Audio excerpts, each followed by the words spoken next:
Isang mapagpalang gabi mga kapana. Tumuli na naman tayo lalaot at mag-adventure sa ilalim ng dagat.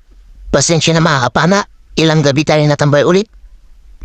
At muli tayong dadayo. Sana may sampa ang isda sa pamamanahan namin. Yung sabahan namin mga kapana, palabas pa lang kami. Abang nakakil sa ispat mga kapana na pupuntahan natin. 2 hours later. Andito na tayo sa ispat mga kapana. Ito yung sumalubong sa atin at bumungad isdang danggit o padas kung tawagin sa amin. Sa pulkang padas ka. Salamat. Magandang klaseng isda yung unang napana natin at masarap sa paksiw ito mga kapana o sa sinigang. Ito mga kapana, yung pangalawang isda na nagpakita andito sa butas. Nakatago, isdang lapu-lapu ito mga kapana. Ayun, tinamaan natin mga kapana pero dapis lang kaya nakawala siya at kumaripas.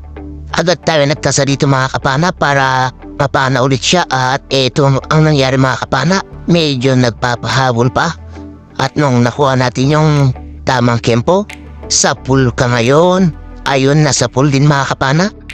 Hanap na naman tayo. Dito sa may bahura mga kapana, dalawang isda yung nakita natin. Kanuping at saka lapu-lapu. Ayun yung kanuping mga kapana. Pero unahin natin tong lapu-lapu. Nakasilip lang at nakaharap. Sa pool ka ngayon. Salamat, lapu-lapu ulit mga kapana. At first class na isda yung napana natin na una. Isusunod natin yung isa mga kapana, yung kanuping or buksi kung tawagin naman dito sa amin. Nagkakasana tayo mga kapana. Panahin na natin, baka panahin ko ng iba. Sa pool ka ulit, salamat. Nakuha din natin silang dalawang mga kapana. First class at sari-sari na isda.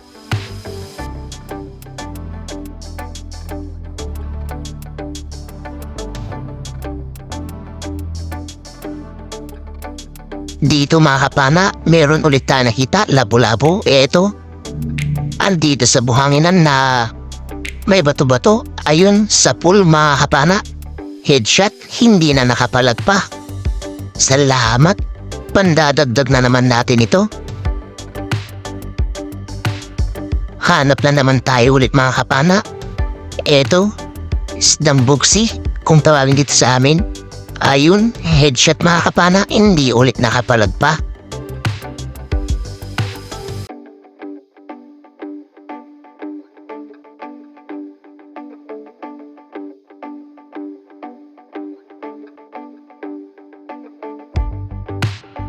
Dito mga kapana, nakakita ulit tayo ng danggit or mas kilala sa amin na patas.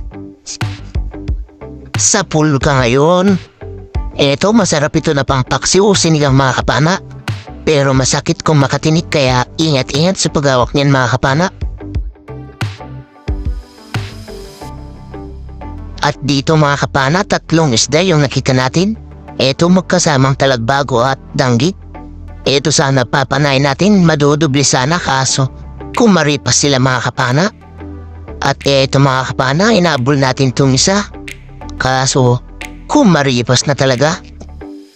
At buti at uminto konti. Ayun, tinamaan din natin mga kapana. Salamat at nakuha pa natin itong isa. Isdang kanupin sana yung papanayin natin dito mga kapana. Kaso biglang may bumaba na isdang lapu-lapu. At may kasama pang dalagang dagat. Kaya tinignan natin kung saan pumasok yung lapu-lapu at tinignan natin dito sa kabila, wala siya mga kapana. Kaya nung pagsilik natin ay wala siya, bumalik tayo sa kabila. Kaso wala na talaga siya mga kapana, kaya na lang yung panahin ulit natin. Sa pulkang kanuping ka. Salamat. Nakadagdag ulit tayo sa sari-sari mga kapana.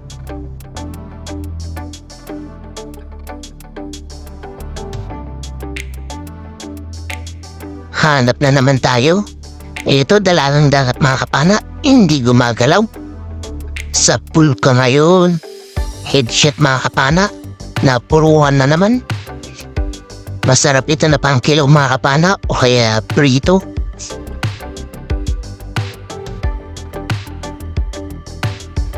Dito, nakakita tayo ng dalawang kanuping na malalaki mga kapana.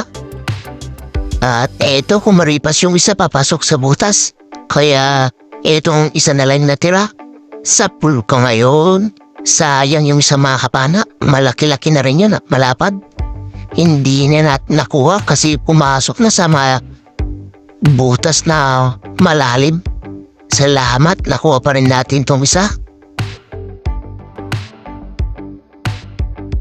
Hanap ulit tayo ng isda. Dito, isang lobster yung nagpakita. Good size na. At eto, pinana natin mga kapana. Pwede na rin ito na pang-ulam. Kaya kinuha na natin. Pansisigang natin dito bukas mga kapana. Isdang dalagang dagat yung napakita. Sa pulka ngayon, headshot mga kapana. Hindi na naman siya takapalag pa.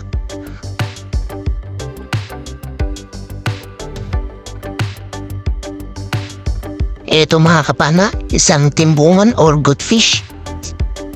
Sa pulkang good fish ka, balaki naman yan kung tawagin dito sa amin at mayroong katabing danggit mga kapana, ay agad tayo nagkasa. Sa pulkang danggit ka, salamat nakuha natin silang dalawa, danggit at timbungan. Balaki naman kung tawagin sa amin.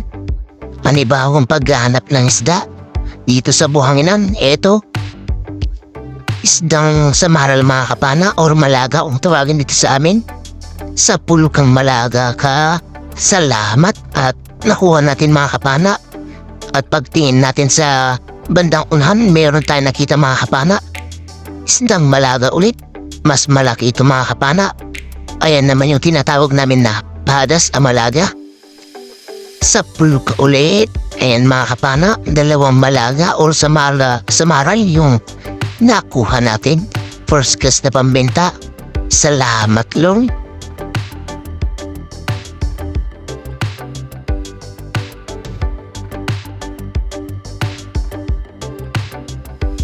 Dito, isang malaking igat yung nakita natin mga kapana.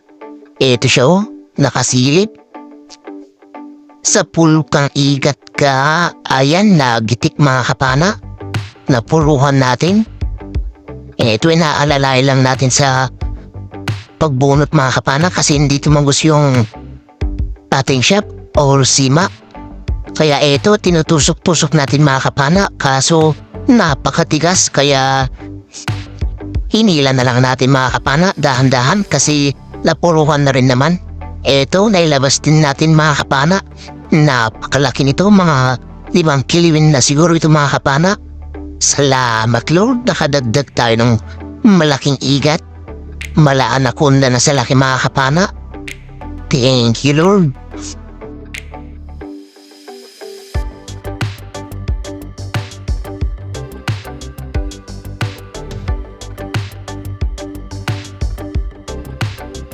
Hanap ulit tayo. Dito isang lapu-lapu yung nakita natin mga kapana. Eto siya nasa may babahan natin. Malaki na rin ito. Sa pulkang lapu-lapu ka. Salamat. Nakakuha tayo ng malaking lapu-lapu mga kapana.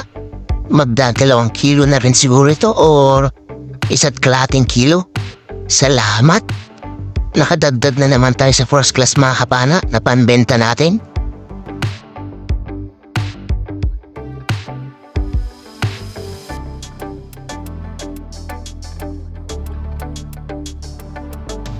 Dito sa buhanginan mga kapana, nakakita tayo ng samaral ulit mga kapana. Sa pulkang samaral ka, salamat, malaki-laki na rin dito. Malapad na naman mga kapana. Medyo may kalabuhan lang itong spot na pinagsisiran natin. Pero ayos rin mga kapana.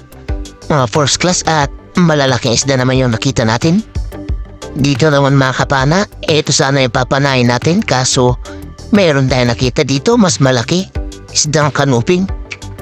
Sa pulkang kanuping ka, ito malaki siya mga kapana at napuruhan natin. Galapad na siguro yung laki nito mga kapana. Sa higit kalahating kilo na ito.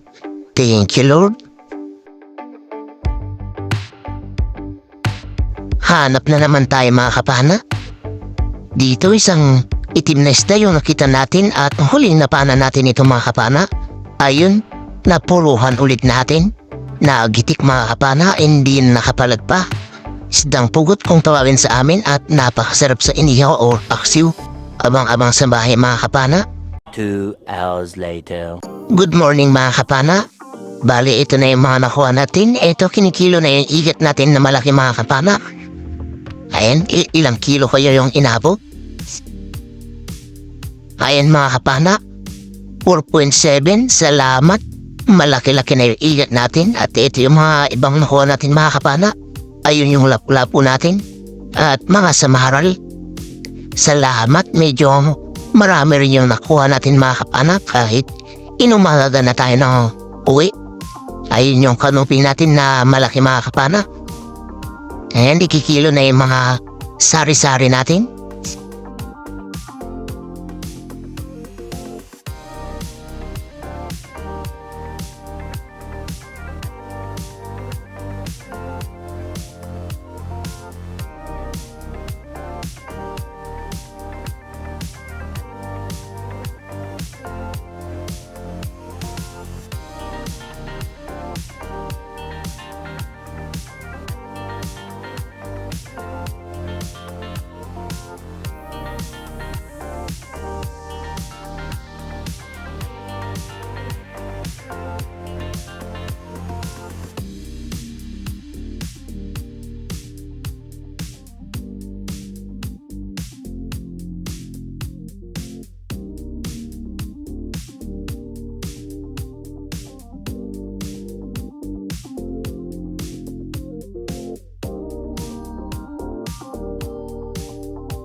Ito yung kuha ng kasama ko mga kapana.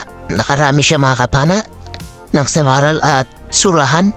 At marami pa siyang isda mga kapana. Mas madami siyang nakuha kaysa sa akin. Isang magandang tanghali mga kapana. Ito na yung mga nakuha natin kagabi. Yung igat natin 4.7. First class natin ay 3.75. Yung sari-sari natin 4 na kilo. 0.7 naman yung tanggit natin. At yung mga presyo na isda natin mga kapana, bumalik na sa dati. Kasi tapos na yung okasyon at tapos na yung Semana Santa. Kaya bumalik na sa dati yung presyo ng isda natin. At ito 13.15 yung pinabenta natin plus 1.2 na pang ulam, kaya 14.3 kilos lahat yung nakuha natin. Ito naman yung bayad ng isda natin mga kapana, 2,657 plus 3,180 sa kasama ko. Mas madami siya nakuha mga kapana, kaya mas malaki yung benta sa isda niya. Ito yung kabuuan na bayad ng isda namin na dalawa mga kapana, 5,837 minus 525 na gastos. Kaya ito, ang natira 5,312. Pinag-apat namin, dalawa kami na nagsisid, isang bangka at isang taga-sagwan.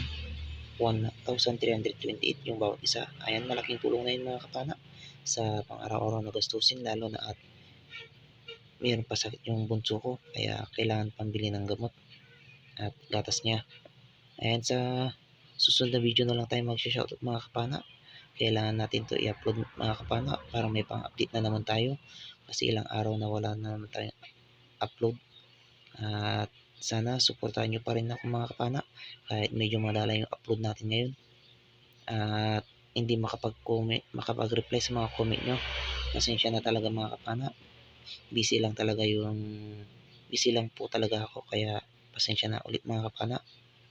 At ayan, sa mga bago lang dyan sa aking YouTube channel mga kapana, huwag po kalimutan mag-subscribe at pakipindot na rin yung notification bell mga kapana para updated kayo sa lahat ng magiging videos natin kagaya nito. At ayun, ingat-ingat na lang mga kapana. God bless po sa ating lahat. Bye bye mga kapana.